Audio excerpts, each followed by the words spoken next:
کو بتانا چاہتا ہوں 1000 سال کا دور حکومت ہمارا اپنی نگاہوں کے سامنے رکھو.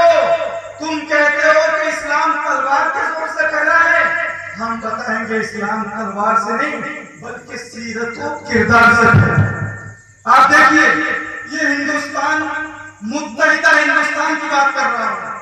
جب وہ ہندوستان جو اورنگزیب رحمۃ اللہ تعالی علیہ کے زمانے کا ہندوستان سب سے بڑا ہندوستان انہی کے زمانے میں رہا نہ اس سے پہلے, اور انہی کو ظالم سب سے بڑا ظالم کہتے ہیں معاذ اللہ. اللہ تبارک و تعالی کی وہ عطا تھے, وہ عدل و انصاف کا مرکز و محور تھے حضرت اورنگزیب رحمۃ اللہ تعالی علیہ. آپ دیکھیے 50 سال کا دور حکومت سب سے بڑا ہندوستان, میں اس بڑے ہندوستان کی بات کر رہا ہوں. ہندوستان میں جب مسلمان نہیں آئے تھے تو ہسٹری اٹھا کر دیکھو لوگوں کو حکومت کرنے کا سلیقہ نہیں تھا.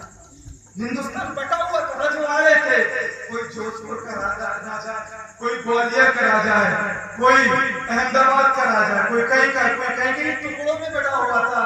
یہ تو مسلمانوں نے حکومت کا سلیقہ بتایا ہے. جب سے ہندوستان میں مسلمان آئے تو حکومت کرنے کا طریقہ لوگوں کو آ گیا کہ حکومت کیسے کی جاتی ہے, متحد کیسے کیا جاتا ہے. حضرات میں پورے وثوق کے ساتھ اور پورے چیلنج کے ساتھ یہ بات کہتا ہوں کہ ہندوستان کی سرزمین یہ وہ سرزمین ہے کہ انبیاء علیہ السلام کی مقدس اور برگزیدہ جماعت میں سے کوئی نبی تبلیغ کے لیے ہندوستان نہیں جائے. کوئی بھی نبی ہندوستان تبلیغ کے لیے تشریف نہیں لائے. خلفائے راشدین میں سے کوئی خلیفہ بھی ہندوستان تبلیغ کے لیے تشریف نہیں لائے. بولو کیا حضرت ابوبکر صدیق ہندوستان آئے؟ ذرا زور سے بولیے. نہیں. بولو حضرت ابوبکر صدیق ہندوستان آئے؟ نہیں. زور سے بولے. نہیں. کیا حضرت عمر فاروق اعظم ہندوستان تشریف لائے؟ نہیں. زور سے بولیے. نہیں. تشریف لائے؟ نہیں. حضرت عثمان ذو النورین ہندوستان تشریف لائے؟ نہیں. کیا حضرت مولا کائنات حضرت علی کرم اللہ وجہہ کریم ہندوستان تشریف لائے؟ پھر اس متحدہ ہندوستان میں یہ 32 کروڑ مسلمان کہاں سے نظر آتے ہیں؟ کیا ہندوستان میں بادشاہوں نے تلوار کے ذریعے سے اسلام پھیلایا؟ تاریخ لکھو, اتہاس کو پڑھو, ہسٹری کو جانو اور لوگوں کو سر جھکا کے جواب نہ دو بلکہ سر اٹھا کے جواب دو. آج ہم اپنی تاریخی کو تو بھلا بیٹھے ہیں, آج ہم نے علم حاصل کرنا چھوڑ دیا ہے, آج اپنی ہسٹری کو جاننا چھوڑ دیا ہے. اس لیے آج کالجوں میں ہمارے بچوں کو منہ بند کر دیا جاتا ہے. آج ہمارے بچے بتا نہیں پاتے ہیں.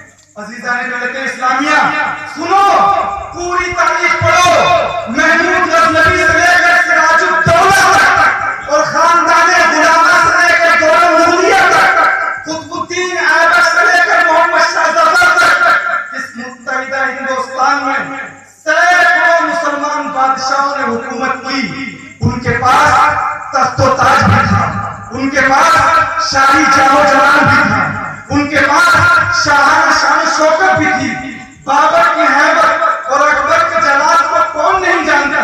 جہانگیر کی صدبت اور شاہجہاں کا تخت طاؤس سے کون واقف نہیں؟ شیر شاہ سوری کی شمشیر اور علاء الدین خلجی کی تلوار سے کس کو انکار ہے؟ اورنگزیب کی قوت اور بہادر محمد شاہ ظفر کی بہادری میں کس کو شک ہے؟ یہ تو ٹھیک ہے کہ انہوں نے ہندوستان کے راجا اور رانوں کو اسلام کی تیرے برا کے جوہر دکھائے. کسی نے رانا پرتاپ کو شکست دی تو کسی نے پرتھوی راج کے ہاتھیوں کے لشکر کو پامال کیا, کسی نے شیواجی مراٹھا کی گردن اڑائی تو کسی نے پانی پت کے میدان میں کفر کو شکست دے کر پرچم اسلام لہرایا. یہ سب کچھ ہوتا رہا اور ہندوستان کی تاریخ مسلمان بادشاہوں کے ایسے جنگی کارناموں سے بھری پڑی ہے. لیکن تاریخ ہند میں یہ کہیں بھی نہیں ملتا کہ کسی مسلمان بادشاہ نے کسی کافر کو داخل اسلام کیا. کہیں بھی نہیں ملتا. کہا ہے کہ اگر ہماری مسلمان فرما روا جنگی کارناموں کے ساتھ ساتھ اسلام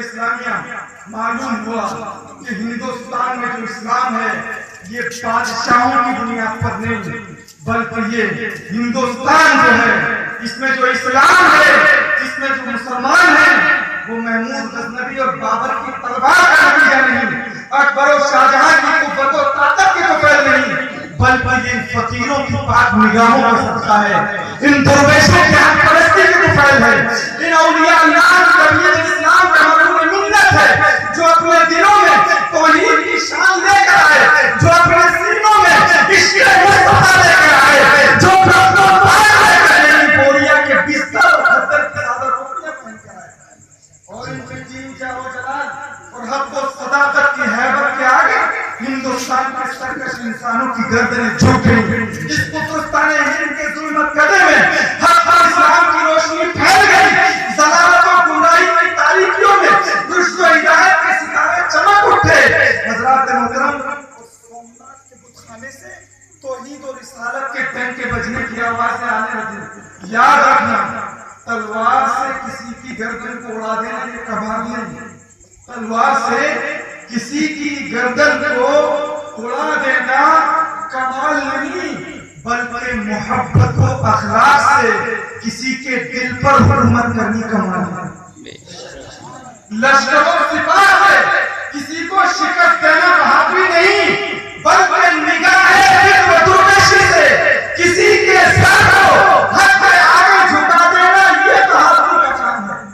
لاہور کے ایک سرکش رضا کے شاہی معلّات میں اسلام کی شمع روشن کرنے والے داتا گنج بخش لاہوری تھے، اور باطل اور باطل پرست انسانوں کو حق کے آگے جھکانے والے حضرت شیخ حسن زنجانی تھے، اور اجمیر کے جوگی جیپال کے جادو کو اپنی لکڑی کی کھڑاؤں سے توڑ کر کرنا پڑا حضرت خواجہ معین الدین چشتی تھے۔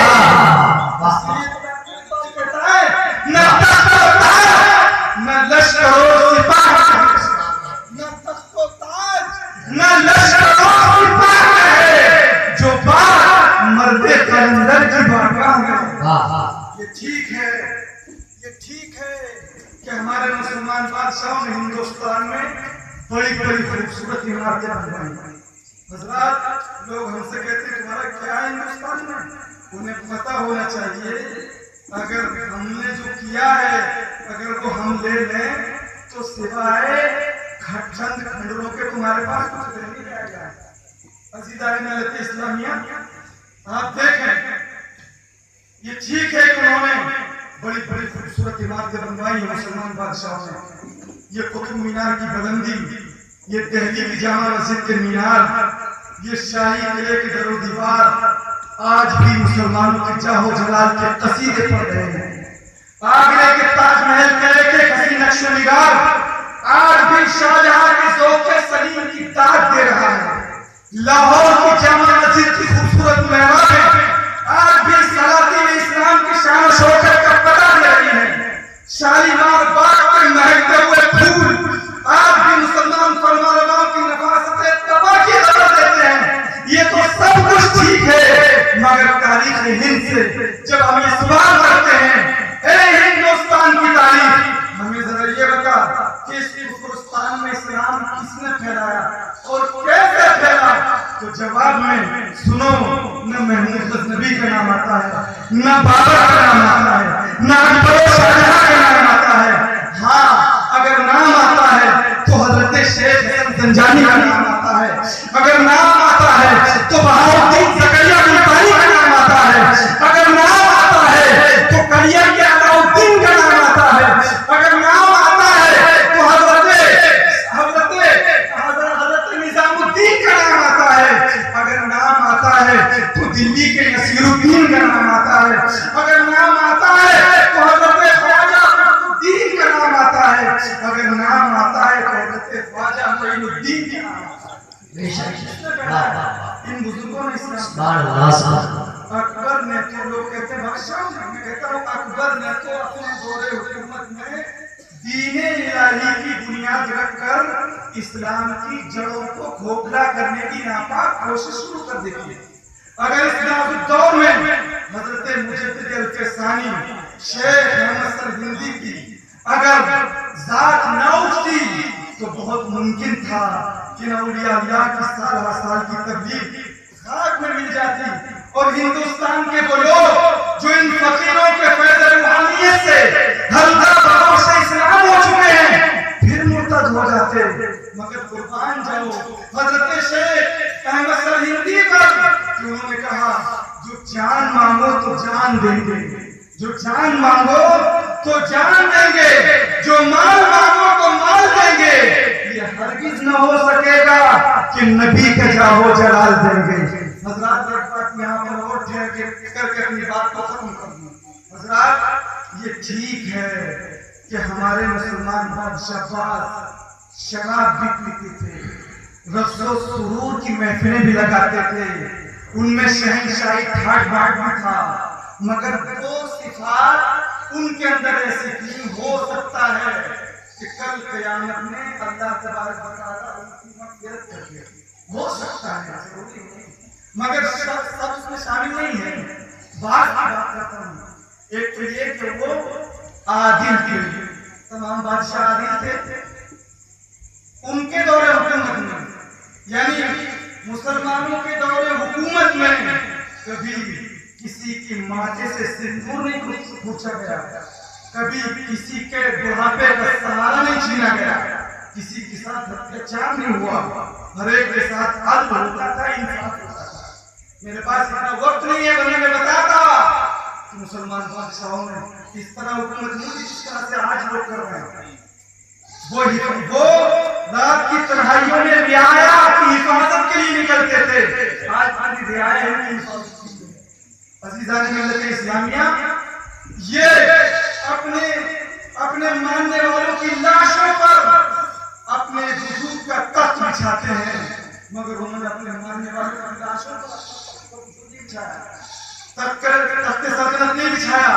اور یہ کہ میں کہتا ہوں ایک تو وہ عادل تھے, عدل کیا کرتے تھے, منصف سے انصاف کیا کرتے تھے, اور دوسری صفت ان کے اندر یہ تھی کہ ان میں بعض شرابی کبابی ربابی ضرور تھے مگر وہابی نہیں. تعریف بتائیے آپ, وہابی نہیں تھے. اکبر اگر وہابی ہوتا تو ایک لڑکے کی آنکھ لے کر ننگے پاؤں پیدل چل کر حضرت خواجہ سلیم چشتی کی قدم بوسی کے لیے فتح پڑھنا جاتا. اگر سلطان حیدر علی والی تقی بدعقیدہ ہوتا تو ایک فرزند کی تمنا لے کر سائی ٹیپو شاہ کی چوکھٹ کو ہرگز نہ چومتا. اور یہ زندہ و جاوید حقیقت ہے کہ شہزادہ سلیم جو بعد میں جہانگیر کے لقب سے مشہور ہوا وہ حضرت خواجہ سلیم چشتی کی دعا سے پیدا ہوا تھا. شمس الدین التمش حضرت خواجہ عثمان ہارونی کا مرید تھا, اور حضرت خواجہ قطب الدین مختار کاکی کی بھی قدم بوسی کیا کرتا تھا, اور ہفتے میں 2 دفعہ اپنے مرشد کی زیارت کے لیے پیدل جایا کرتا تھا. شاہ ابو العالم ملتانی جب دہلی تشریف لاتے تو علاؤالدین خلجی ان کے استقبال کے لیے شہر سے باہر نکل آتا تھا, اور 5 لاکھ روپئے ان کی آمد سے پہلے اور 5 لاکھ روپئے ان کے جانے کے بعد غریبوں میں تقسیم کیا کرتا تھا. اور محمود غزنوی نے بھی سومنات کو فتح کرنے کی خاطر اپنے پیر و مرشد حضرت خواجہ ابو الحسن خرقانی کے قدم چومے تھے, اور جب ان کا کرتا بطور تبرک لے کر دشمنوں پر حملہ آور ہوا تھا تو اسی کرتے کے توفیق اس سے فتح نصیب ہوئی تھی. یہ سب حقائق ہیں. میں آج یہ کہہ رہا تھا کہ اللہ تبارک و تعالیٰ کا جو ذکر کرتے ہیں بندے, اللہ پھر ان کا ذکر کرتا ہے, اور وہ ذکر ختم نہیں ہوتا. آج سال گزر گئے مگر آج بھی ذکر ہو رہا ہے. لوگوں اگر تم بھی چاہتے ہو کہ تمہارا چرچا ہو